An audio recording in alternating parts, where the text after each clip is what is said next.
નમસ્કાર વિદ્યાર્થી મિત્રો, આપણે પ્રકરણ 16 ની ચર્ચા કરી રહ્યા છીએ. ગયા લેક્ચરમાં પાણી બધા માટે આવો આપણે મુદ્દો સમજ્યા હતા. એક નંબર 275 ઉપર. પછી હિમાચલ પ્રદેશમાં કુલા વિશે થોડીક માહિતી મેળવી. હિમાચલ પ્રદેશ છે પહાડી વિસ્તાર છે. પહાડી વિસ્તારમાં તમે જુઓ ઉપર ઝરણા વહેતા હોય, ઝરણામાં પાણી આવતું હોય અને એ પાણીને ભેગું કરે અને સિંચાઈ માટે ઉપયોગમાં લેવામાં આવે. આવી રચના ત્યાં બનાવેલી છે લોક ભાગીદારીથી, એટલે લોકો દ્વારા જ આવી રચના ઊભી કરી હતી વર્ષોથી. આ કુલની રચના કરી હતી, પણ હાલમાં ગવર્મેન્ટ આ બધી અધિકાર પોતાના હસ્તક લઈ એના કારણે એવું થયું કે સરકાર દ્વારા આ કુલને હસ્તગત કર્યા પછી મોટા ભાગના જે કુલ છે નિષ્ક્રિય થઈ ગયા અને પાણીના વિતરણની એકબીજા વચ્ચેની જે ભાગીદારીની પહેલા જે વ્યવસ્થા હતી તે આખી વેર વિખેર થઈ ગઈ, સમાપ્ત થઈ ગઈ. એટલે લોકો દ્વારા જ નૈસર્ગિક સ્ત્રોતોની સાચવણી છે ને વધારે જ્યાં નૈસર્ગિક સ્ત્રોતો છે એની આજુબાજુ રહેતા લોકો અથવા જંગલમાં વસતા લોકો સૌથી વધારે સારી રીતે જંગલનું સંરક્ષણ કરી શકે છે. તો અહીંયા આપણે નૈસર્ગિક સ્ત્રોતમાંનો પાણી જે વિભાગ છે, પાણીની અંદર ડેમ, બંધો એની ચર્ચા કરીએ. આપણે બંધ શા માટે બનાવવા માંગીએ છીએ? મોટા બંધમાં પાણીનો સંગ્રહ પર્યાપ્ત માત્રામાં કરી શકાય છે, જેનો ઉપયોગ માત્ર સિંચાઈ માટે નહીં પણ વિદ્યુત ઉત્પાદન માટે પણ કરવામાં આવે છે. એટલે આપણે નર્મદા સરદાર સરોવર ડેમ જે છે, તાપી નદી પર ઉકાઈ ડેમ છે, મોટા મોટા ઘણા બધા એવા ડેમ છે. આપણે અમદાવાદ સાબરમતી નદી ઉપર ધારો ડેમ આવેલો છે. આ બધા એવા ડેમ છે જ્યાં વીજળી પણ ઉત્પાદન કરી શકાય છે, સિંચાઈ માટે ઉપયોગ કરી શકાય. પણ એ સિવાય વીજળી પર વિદ્યુત ઉત્પાદન માટે પણ ઉપયોગ કરવામાં આવે છે. તેના વિશે આપણે આગળ પાઠો પણ અભ્યાસ કરી ગયા હતા. 15મા ચેપ્ટરમાં આપણે આગળ જોઈ ગયા છું. ઉર્જા ચેપ્ટરમાં પણ આ બધી માહિતી આવવાની છે. મિત્રો, આમાંથી નીકળતી નહેરો પાણીની વધુ માત્રાની દૂરના સ્થળો સુધી લઈ જાય છે. આપણે વડનગર ડેમમાં નર્મદા પાણી આવે છે, તમને ખબર છે કેવી રીતે આવે છે? સરદાર સરોવર ડેમ તમે જાઓ, નર્મદા જિલ્લામાં અહીંયા આવેલો છે, સ્ટેચ્યુ ઓફ યુનિટી. ત્યાંથી મિત્રો પાણી આપણા શહેર સુધી આ પાણી કેનાલ નહેર દ્વારા પહોંચે છે. આટલા બધી વ્યવસ્થા, અદભુત વ્યવસ્થા ઊભી કરી છે સરકારે. એ નહેર દ્વારા પાણી અહીંયા સુધી પહોંચે છે. અહીંયા એક એક્ઝામ્પલ બીજું પણ આપું તમને. ઇન્દિરા ગાંધી નહેર થઈ.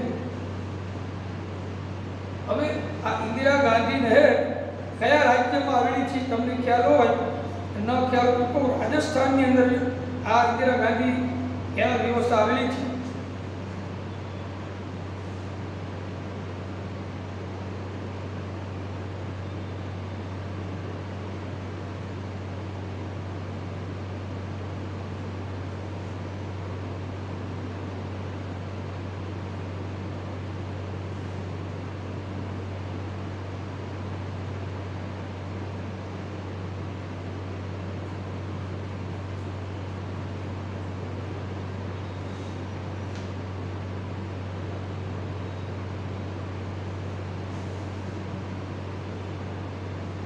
સરદાર સરોવર યોજના દ્વારા ગુજરાતના ગામડાઓ સુધી સિંચાઈનું પાણી પૂરું પાડવામાં આવે છે.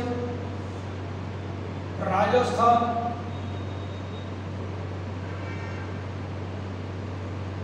ઇન્દિરા ગાંધી નહેરથી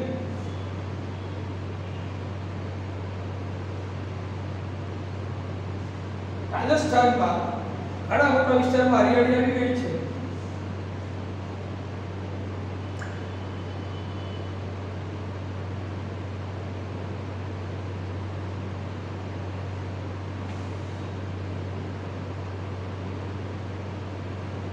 રાજસ્થાન તો પાણીનો અછત ધરાવતો પ્રદેશ છે.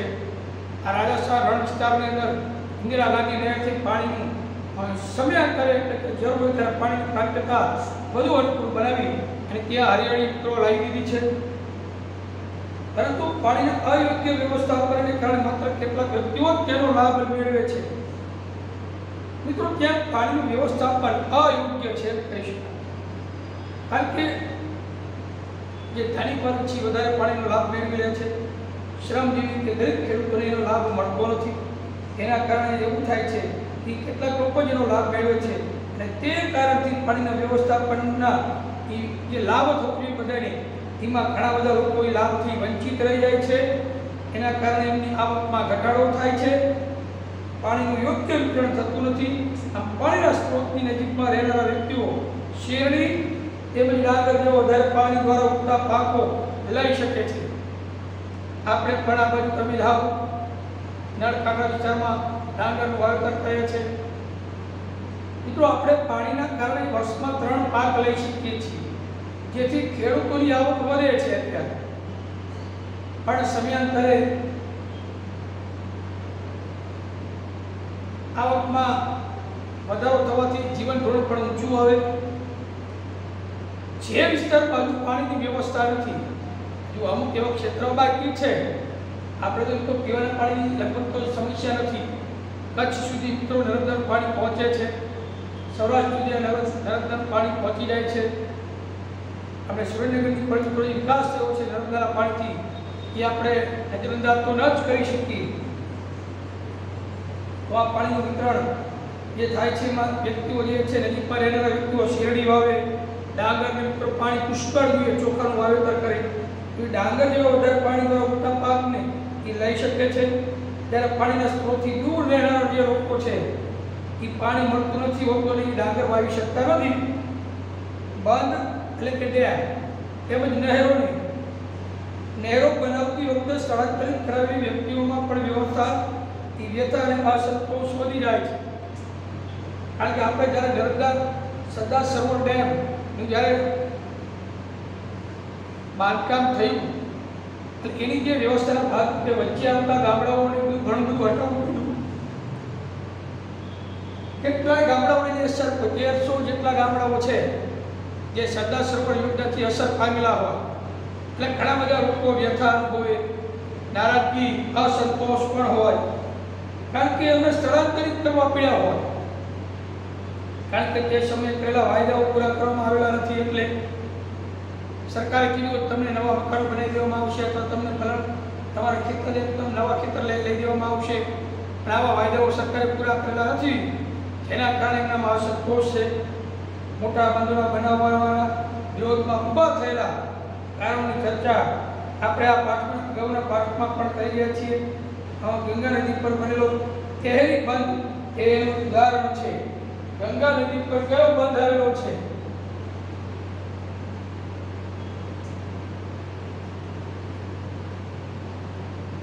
કેહરી.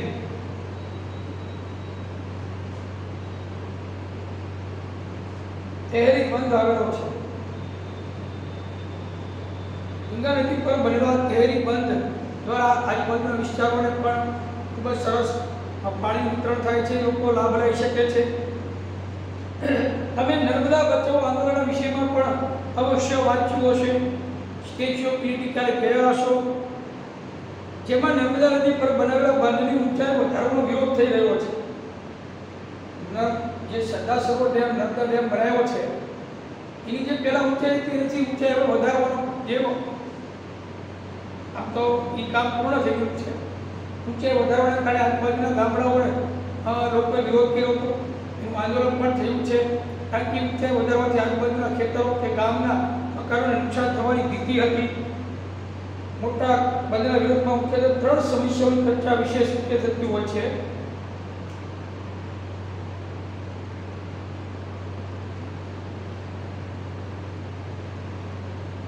અહીંયા મોટા જે બંધ બનાવવાના થાય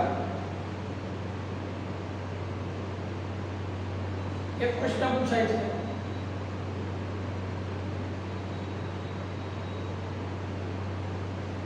મોટા જે બંધ બનાવવાના વિરોધમાં કઈ 3 પાયાની સમસ્યાઓ છે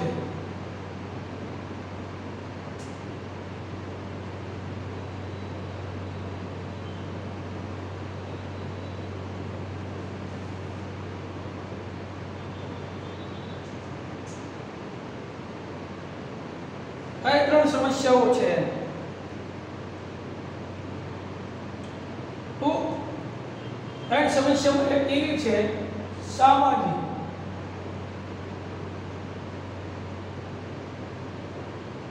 સામાજિક સમસ્યા કારણ કે તેનાથી મોટી સંખ્યામાં ખેડૂત અને આદિવાસી વિસ્થાપિત થાય છે અને તેઓને પૂરતું વળતર મળતું નથી સામાજિક સમસ્યાઓમાં એવું છે કારણ કે બંધ ડેમ બનાવે એના નિર્માણથી મોટી સંખ્યામાં ખેડૂતો અને આદિવાસી જે છે વિસ્થાપિત થાય જ્યાં રહેતા હોય એ જમીન તો ખાલી કરાવવી પડે એટલે ખેડૂતોના ખેતર જાય મકાન જાય આદિવાસી આ બધાને વિસ્થાપિત કરી અહીંથી દૂર કરવા પડે વિસ્થાપિત અને દૂર કરવા અને તેઓને પૂરતું વળતર પણ આપવામાં આવતું નથી અને ખેતરની કિંમત મિત્રો 2 કરોડ રૂપિયા ખેતરની કિંમત તો અહીંયા 10 લાખ રૂપિયા 5 લાખ રૂપિયા આપીને ઉભા શકતા એટલે આવકનું સાધન હોય એ પાછું છીનવાઈ જાય એ સામાજિક સમસ્યા ઊભી થાય બીજું આર્થિક સમસ્યા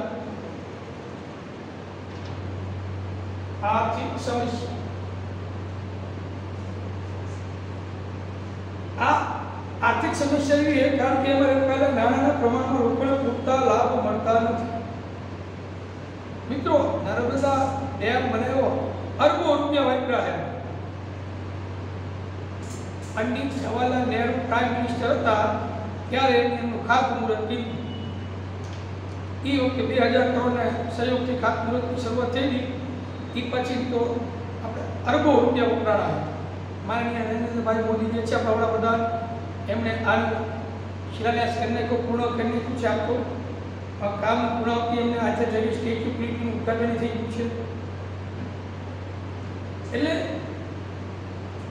ખૂબ જ મિત્રો કરોડો અરબો રૂપિયાનો ખર્ચો કરી અત્યારે તો આવકનું સાધન થઈ ગયું છે પર્યટકો માટેનું સ્થળ બની ગયું છે સ્ટેચ્યુ ઓફ યુનિટી પણ આમાં જેટલા રૂપિયા રોકાયા છે એમાં રોકાયેલા જે નાણાં છે એના પ્રમાણમાં લોકોને પૂરતા લાભ મળતા નથી મિત્રો આટલા બધા રૂપિયા ખર્ચો કર્યો હોય તો પ્રજાનો વિકાસ થવો જોઈએ આર્થિક સમસ્યા છે જેટલો રોકાણ કર્યું છે એટલું પબ્લિકને એનો લાભ થતો નથી અને ત્રીજું પર્યાવરણીય સમસ્યાઓ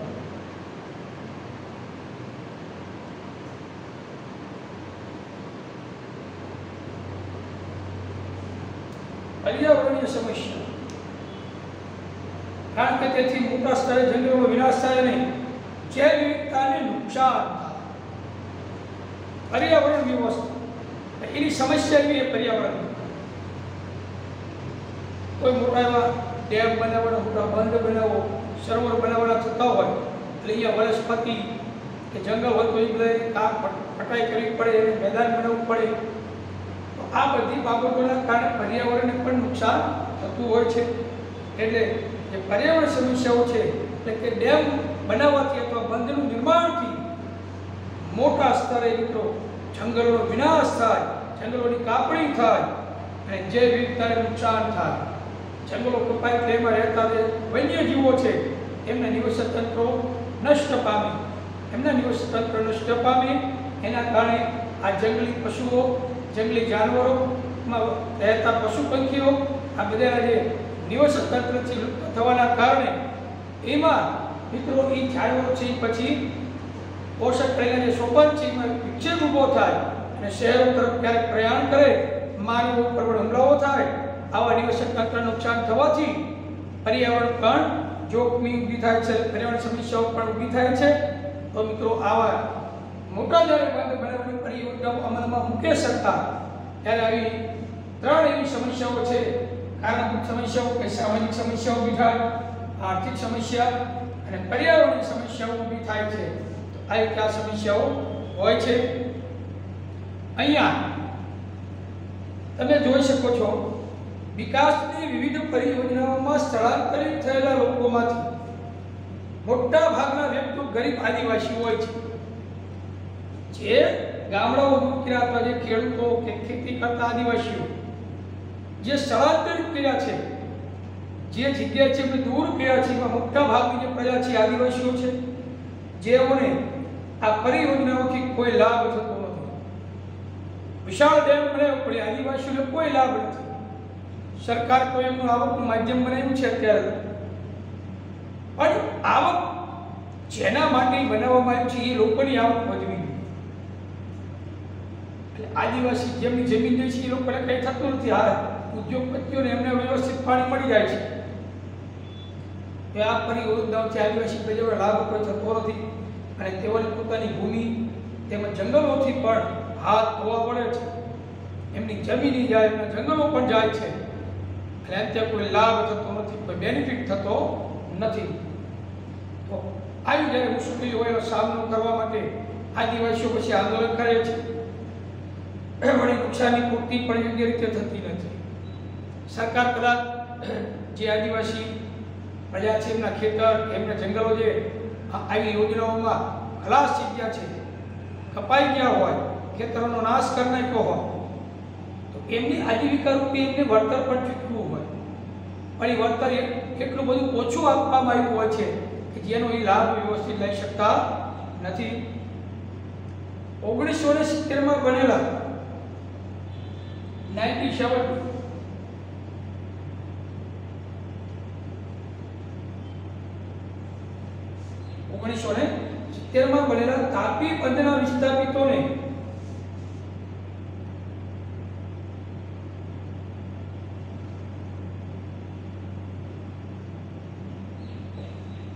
વિસ્થાપિતોને હજુ સુધી લાભ મળ્યો નથી.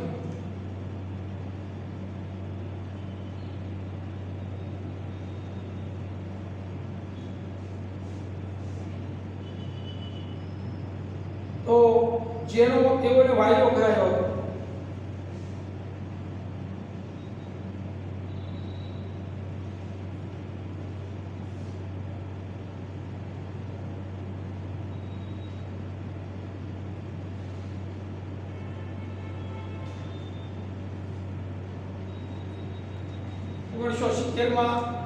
ઉકાઈ ડેમ જે બન્યો હોય તાપી ડેમ બન્યો છે, એ સ્થાપિતો અહીંયા જે લોકો તમે દૂર કર્યા ને એની એ વખતે વાયદો કર્યો તમને વળતર યોગ્ય વળતર આપવામાં આવશે.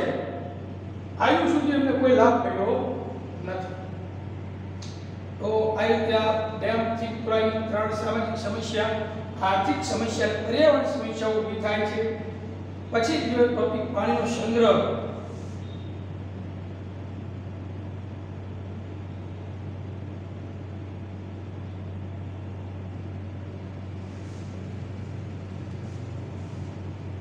પાણીનો સંગ્રહ એ જાણવા જેવું આપ્યું છે પીળા રંગનું કોષ્ટક.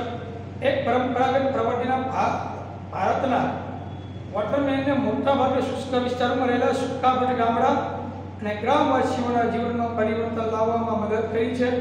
ડૉક્ટર રાજેન્દ્ર સિંહના લગભગ 2 દાયકાના પ્રયાસોથી રાજસ્થાનમાં પાણીના સંગ્રહ માટેના 8600 જેટલા ટાંકા કે તેના જેવી રચના નિર્માણ કરવામાં આવી. 1000 ગામડા સુધી પાણી ફરીથી પહોંચાડવામાં આવ્યું. 2015માં તેમને સ્ટોકહોમ વોટર પ્રાઇઝ આપવામાં આવ્યું. આ એક એવો પ્રતિષ્ઠિત એવોર્ડ જે પૃથ્વી પરના જળ સ્ત્રોતોને નિવાસીના માટે પાણી સંરક્ષણ અને સંગ્રહ કરવા બદલ આપવામાં આવે છે. તો આ તો રાજસ્થાનની વાત થઈ. પાણીનો સંગ્રહ શબ્દ જેવો છે, પાણીનો સંગ્રહ કેવી રીતે કરવો આપણી થાય તો મોટા ટાંકા ઘરે તમે બનાવી શકો છો. આપણે ફળિયામાં તમે જુઓ ટાંકો હોય, નાળાનો ટાંકો બદલી એટલે 2-3 દી હાલે એમ. પાણી ચોમાસાનું પાણીનો સંગ્રહ કરે મિત્રો હવે તો બધા ગામડાઓમાં પણ મોટા એવા ફળિયામાં મોટા એવા હોજ બનાવે, આવા ચુસ્ત બાંધે એવા ટાંકા બનાવે વિશાળ. 1 વર્ષ સુધી પાણી ન એવા બનાવે જે વરસાદ પાણીમાં ભરવામાં આવે. તો જળ સંગ્રહ વ્યવસ્થાપનના ભૂમિ અને પાણીના સંરક્ષણને પ્રાધાન્ય આપવામાં આવે છે, જેથી જૈવ ભારના ઉત્પાદનમાં વધારો થઈ શકે છે. જૈવ ભારના ઉત્પાદનમાં વધારો થઈ શકે છે. જૈવ ભાર આમ તો બાયોમાસ કહેવાય. 14મા ચેપ્ટરમાં આપણે વધારે ચર્ચા કરવાના છીએ, પણ તેનો મુખ્ય ઉદ્દેશ ભૂમિ અને પાણી જેવા પ્રાથમિક સ્ત્રોતોનો વિકાસ તથા વપરાશ માટે દ્વિતીય સ્ત્રોત તરીકે વનસ્પતિઓ તેમજ પ્રાણીઓનું ઉત્પાદન એ રીતે કરવું જેથી પરિસ્થિતિકીય અસંતુલન ન થાય. અહીંયા પાણીના સંગ્રહની વાત છે. જળ સંગ્રહ વ્યવસ્થાપનમાં જમીન અને પાણીના સંરક્ષણને પ્રાધાન્ય આપવામાં આવે છે. જમીનનું સંરક્ષણ કરવું જોઈએ અને બીજું પાણીના સંરક્ષણને મુખ્ય પ્રાધાન્ય આપવું. અને જેથી શું થાય કે ભરે જૈવભારના ઉત્પાદનમાં વધારો થઈ શકે, નૈસર્ગિક સ્ત્રોતોનું ઉત્પાદન વધારી શકીએ આપણે, જેમ કે ભૂમિ અને પાણી જેવા પ્રાથમિક સ્ત્રોતો છે એનો વિકાસ તથા વપરાશ માટે દ્વિતીય સ્ત્રોત તરીકે વનસ્પતિ તેમજ પ્રાણીઓનું ઉત્પાદન એ રીતે કરવું કે જેથી પરિસ્થિતિકીય સંતુલન ન થાય. મતલબ પ્રાણીઓની સંખ્યા વધે છે, સામે વનસ્પતિની પણ સંખ્યા વધવી જોઈએ. પ્રાણીઓ પાણી પર નિર્ભર હોય, વનસ્પતિ પર નિર્ભર છે, એટલે પોષણ કરેલા સોપાન રચવા માટે જો વનસ્પતિ હશે તો જ પ્રાણીનું જીવન ટકી રહેશે, અને વનસ્પતિ પ્રાણીઓ હશે તો મનુષ્ય હશે. એટલે અહીંયા જૈવિક અસંતુલન ન સર્જાય, કારણ કે સંતુલન જળવાઈ રહેવું જોઈએ. એટલે કે દરેક સજીવને પોતપોતાનો ખોરાક સમયાંતરે પ્રાપ્ત થાય એવા આપણે મનુષ્ય દ્વારા પ્રયત્ન કરવા જોઈએ. તો જળ સંગ્રહ વ્યવસ્થાપન માત્ર પાણીનો સંગ્રહ કરતા સમુદાયના ઉત્પાદન તેમજ આવક વધારવાનો નથી. આ પાણીનો સંગ્રહ કરી ખાલી આવક વધારવા માટે નહીં. સરદાર સરોવર ડેમ, આપણે તળીજા ડેમ છે, નૈકા ડેમ, એમાં પાણીનો સંગ્રહ કરે સરકાર એમની આવક વધારે છે, પણ ખાલી એક જ ઉદ્દેશ્ય હોવું જોઈએ કે એમની આવક વધારવી, આવક સિવાયનું કોઈ ઉદ્દેશ્ય ન હોવો જોઈએ. એવું ન હોય, એમનો આવક સિવાય પણ એમનો ઉદ્દેશ્ય હોવો જોઈએ. તો આવક વધારવાનો પણ દુકાળ તેમજ પૂરને પહોંચી વળવાનું છે, અને નીચાણવાળા વિસ્તારમાં આવેલા બંધ કે જળાશયનું આયુષ્ય વધે છે. જળ સંગ્રહથી આ ફાયદો થવો જોઈએ. કયો? એક તો દુકાળ સામે લડી શકીએ, એટલે દુષ્કાળ તેમજ પૂરને પહોંચી વળવા માટે આપણે જળ સંગ્રહ કરવાની યોજના અમલમાં મૂકવી જોઈએ. બીજું, નીચાણવાળા વિસ્તારમાં આવેલા જે બંધ કે ડેમ કે જળાશયો હોય એનું આયુષ્ય વધે. પ્રવાહ તેમજ જળાશયોની સેવાકાલીન આવરદામાં આવરદા એટલે ઉંમર પણ કેવી સેવાકાલીન પ્રવાહ તેમજ જળાશયોની આવરદામાં અનેક સંગઠનો પ્રાચીન પ્રણાલીથી પાણીના સંરક્ષણને પુનઃજીવિત કરવામાં કાર્યરત છે. ઘણા લોકો વર્ષોથી જે પ્રણાલી ચાલે છે એને ટકાવી રાખવામાં ખૂબ જ પોતાનો અગત્યનો ફાળો આપે છે. ઘણા બધા એવા સંગઠનો છે જે પ્રાચીન પદ્ધતિથી પાણીના સંરક્ષણને જીવિત રાખવા માટે ખૂબ જ કાર્યરત છે. જે બંધ જેવી મોટી પરિયોજનાનો વિકલ્પ બની શકે છે. આ સમુદાયે પાણીના સંરક્ષણની એવી 100 કરતાં પણ વધારે દેશી પદ્ધતિઓ વિકસાવી છે જેના દ્વારા ધરતી પર પડનારા પ્રત્યેક ટીપાનું સંરક્ષણ કરી શકાય. આ સંગઠનો જે છે જળ સંરક્ષણ કાર્યના સંગઠન, આ સંગઠનો શું કરે છે? તો આ સંગઠનો દ્વારા એવું કાર્ય કરવામાં આવે છે કે પાણીનો સંગ્રહ કરવો, અને પાણીનો સંગ્રહ પ્રાચીન પદ્ધતિ પ્રમાણે સંગ્રહ કરવાનો એમણે 100 પદ્ધતિ વિકસાવી. 100 પદ્ધતિમાં અમુક પદ્ધતિના નામ બોલું છું. નાના નાના ખાડાઓ ખોદવા, એ ખાડાઓ ખોદે એટલે એમાં પાણી મિત્રો ભરાય અને ભૂગર્ભ જળ પણ બને. પછી સરોવરનું નિર્માણ કરવું, સામાન્યતઃ પાણી સંગ્રહ વ્યવસ્થાની સ્થાપના કરવી, માટીના નાના બંધ બનાવવા એટલે ચેક ડેમ બનાવવા. આપણા ખેતરમાં ખેતરની આજુબાજુ વોકડા હોય તો એમાં માટી પૂરી આડી અને ઉપરથી પાણી વધારે વહી જાય એ બધી વ્યવસ્થા, નાના એવા ચેક ડેમ બનાવી શકાય, ખેત તલાવડીઓ બનાવી શકીએ.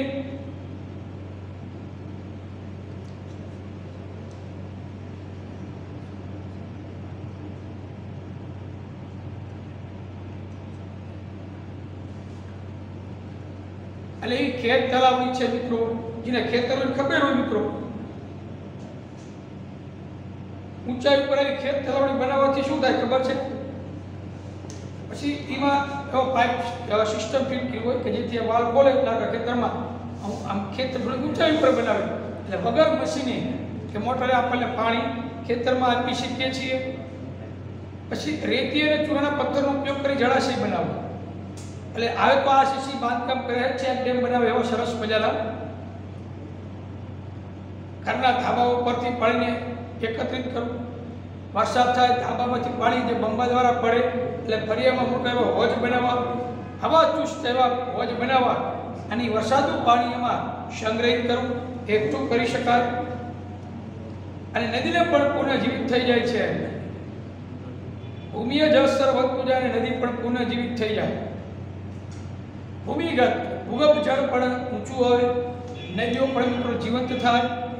આવી રીતે આ બધા દેશી એટલે કે પ્રાચીન બધી પદ્ધતિઓ છે, 100 જેટલી પદ્ધતિઓ એમને વિકસાવેલી છે. પાણીનો સંગ્રહ ભારતમાં ખૂબ જ જૂની સંકલ્પના છે. અલગ અલગ પ્રકારના પાણીના સંગ્રહની મિત્રો આમાં નામકરણ આપેલા છે, એટલે આપણને ખ્યાલ આવે.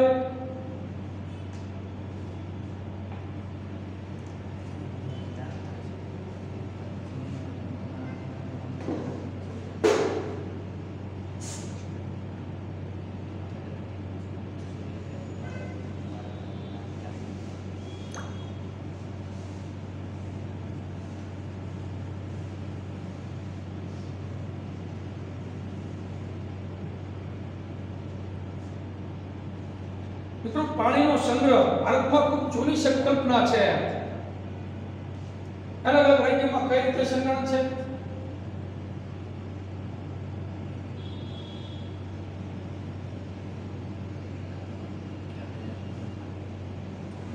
રાજસ્થાનમાં તમે જો ઠીક કરતા જો બધા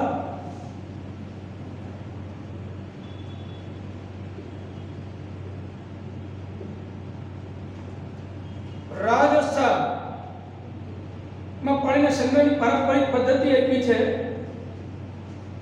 પાળા, મોટા પાળા બનાવેલા ખાદી કહેવાય, મોટા ટાંકા અને નળા આ રીતે રચના છે. ખાદી એટલે પાળા. પછી બીજું મોટા ટાંકા,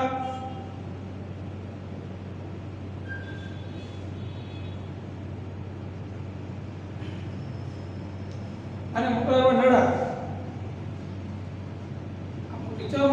નાળી સ્વરૂપ હોય કે આપણે નાનું કરતા એવા મોટા નળા બનાવે પાણીનો સંગ્રહ કરવા રાજસ્થાનની અંદર. પાણી કિંમતી છે એટલે આ બધા પ્રશ્ન પૂછે વિકલ્પમાં કે વાક્યમાં. પછી મહારાષ્ટ્રના રાજ્યમાં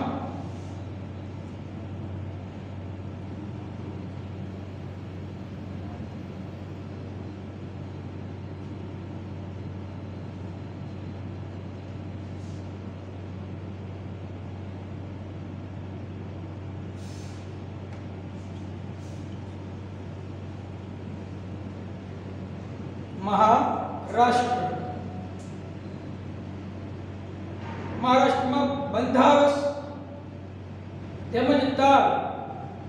બંધારસ જે છે મિત્રો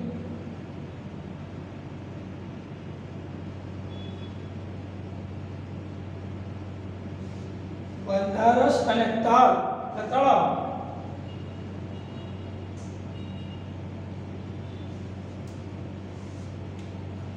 એવા મોટા તળાવ બનાવે અને પાણીના વેણમાં બાંધી બંધારસ પ્રકારનું, એટલે પાણી વધારાનું પાણી જશે. આવી રીતે જે રચના છે મહારાષ્ટ્રમાં પાણીના સંગ્રહ માટે બનાવવામાં આવે છે. એટલે આ ટીક કરતો જજો. મધ્યપ્રદેશ તેમજ ઉત્તર પ્રદેશમાં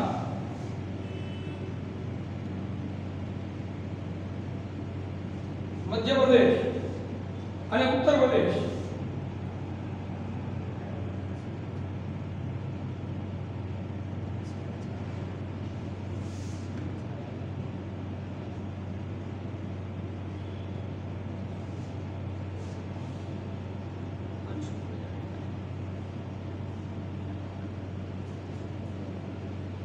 मध्य प्रदेश और उत्तर प्रदेश में बंदिश एक बंदिश है।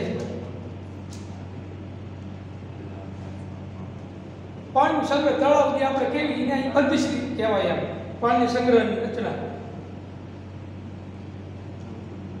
ફરતો બંધ બાંધેલો હોય। बिहार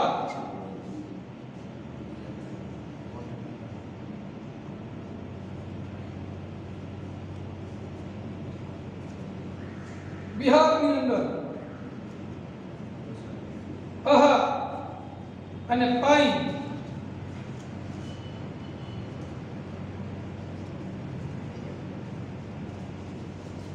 પાઈની રચના હોય છે।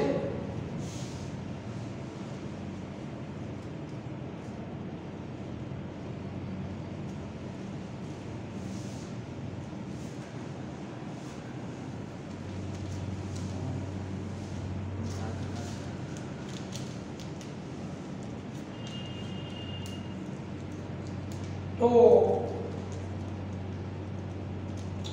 बिहार में आहार અને પાઈ જે રચના હોય છે। પાછું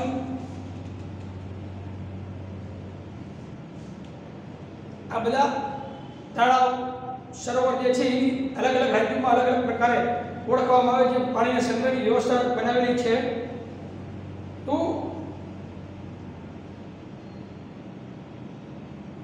हिमाचल प्रदेश में कुल्ह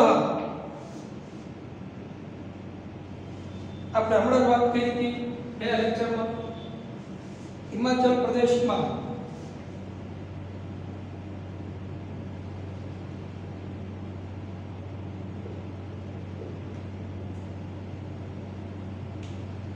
एमां कुल्ह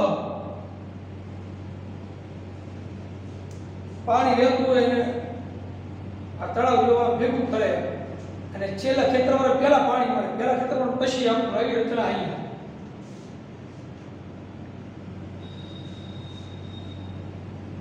जम्मू काश्मीर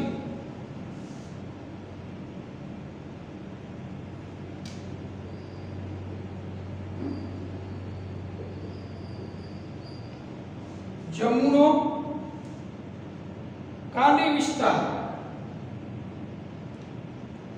जम्मूना कांडी विस्तार में तलाड़ तलाड़ कहेवाय तलाड़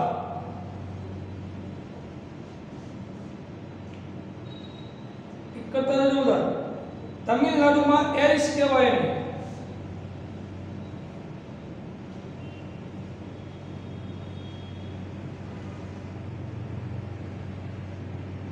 तमिलनाडु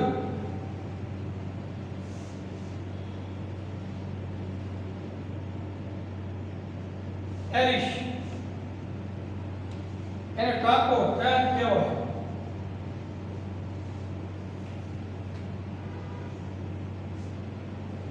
कर्नाटक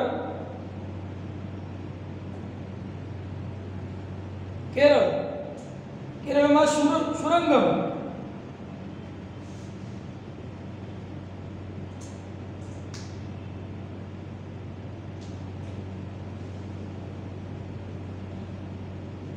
सुरंगम पानी संग्रह व्यवस्था अने कर्नाटक नी अंदर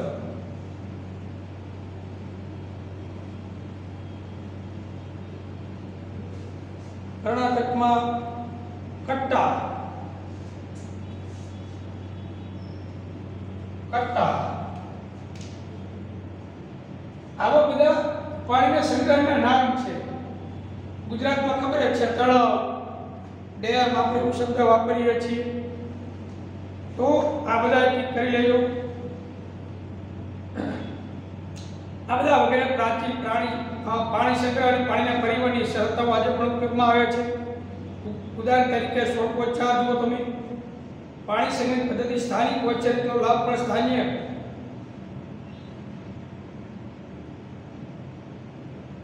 મર્યાદિત વિસ્તારને થાય છે। સ્થાનિય નિવાસીઓને તે વિસ્તારના જળ સ્ત્રોતોને વ્યવસ્થાપન કરવા દેવાથી એવો ઓછો વ્યય થાય છે કે સંપૂર્ણ અટકી જાય છે।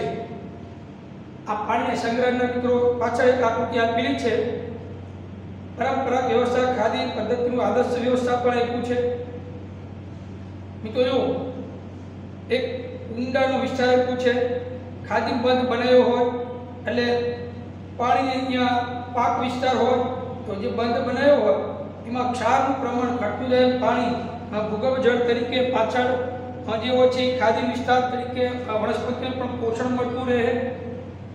એટલે આ રીતે એવો ડેમ બનાવ્યો, ખાદ આપણે પાળો બનાવ્યો, ખાદી એટલે શું પાળો બનાવ્યો હોય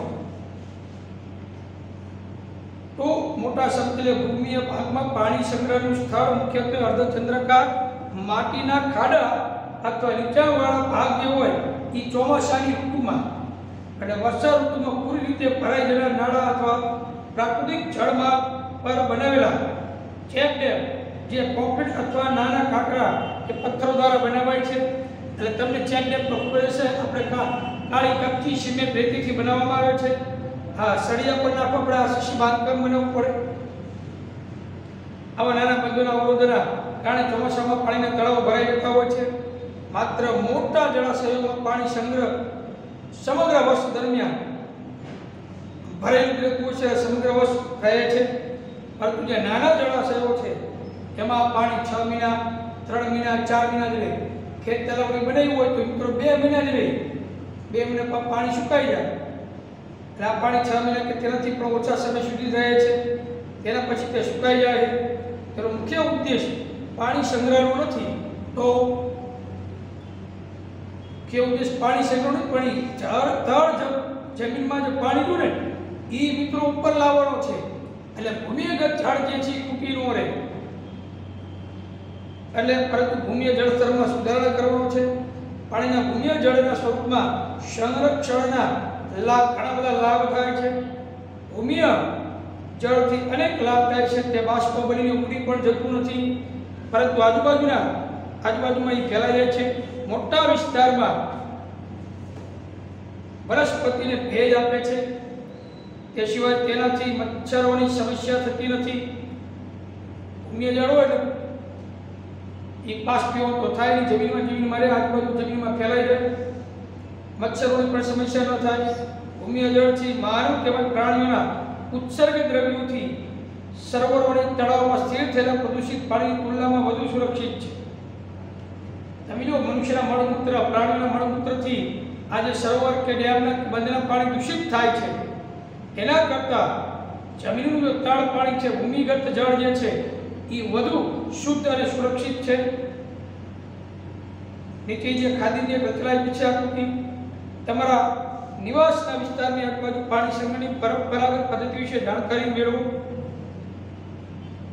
તો મિત્રો આપણે જ્યાં રહીએ છીએ આપણા નિવાસના વિસ્તારની આજુબાજુ પાણી સંગ્રહની પરંપરાગત પદ્ધતિ વિશે આપણે જાણકારી મેળવવી હોય તો આપણા ઘરની આજુબાજુ કે થોડાક શહેરની આજુબાજુ તમે જોવા જાઓ તો એવી કઈ વ્યવસ્થા છે જે પાણી સંગ્રહની છે.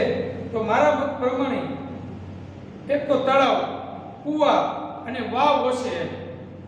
ગામડે અમારી છે તળાવ, કૂવા અને વાવ જ છે.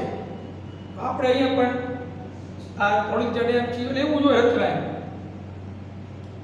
આ પદ્ધતિ અને પર્વતીય વિસ્તારો, મેદાની વિસ્તારો અથવા પડતર વિસ્તારમાં જોવા મળતી પીવાના પાણીની વ્યવસ્થાની તુલના કરો એમ કહે છે. તો પર્વતીય વિસ્તારમાં પીવાના પાણીના સંગ્રહની જે મિત્રો પર્યાવરણ પદ્ધતિ છે મેદાની વિસ્તારો અથવા પડતર વિસ્તારોથી અલગ પડતી હોય છે. જેમ કે હિમાચલ પ્રદેશ છે ત્યાં તમને પાણી 12 મહિના મળે. ત્યાં પર્વતીય વિસ્તારમાં સિંચાઈની સારી પદ્ધતિ કઈ છે? કુલર છે.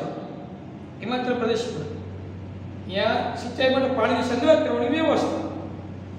ઝરણામાં વહેતું પાણી માનવ સર્જિત પાઇપો દ્વારા કે નાળા દ્વારા પર્વતીય વિસ્તારમાં નીચેના ગામ તરફ લઈ જવામાં આવે છે.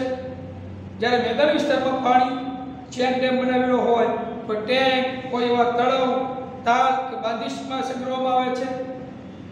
કારણ કે પહાડી વિસ્તારમાં પાઇપ દ્વારા પાણીને સંગ્રહ કરી લઈ જવામાં આવે, એવા પાઇપ ફિટ કરી.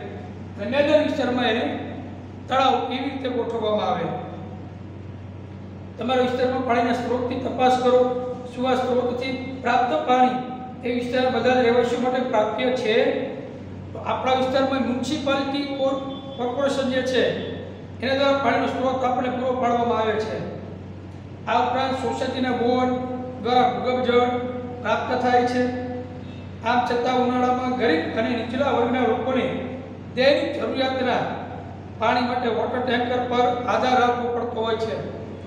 પાણી ન મળે તો પાણીના ટાંકા મંગાવવા પડતા હોય છે ઉનાળાની ઋતુમાં, તમને ખ્યાલ હશે.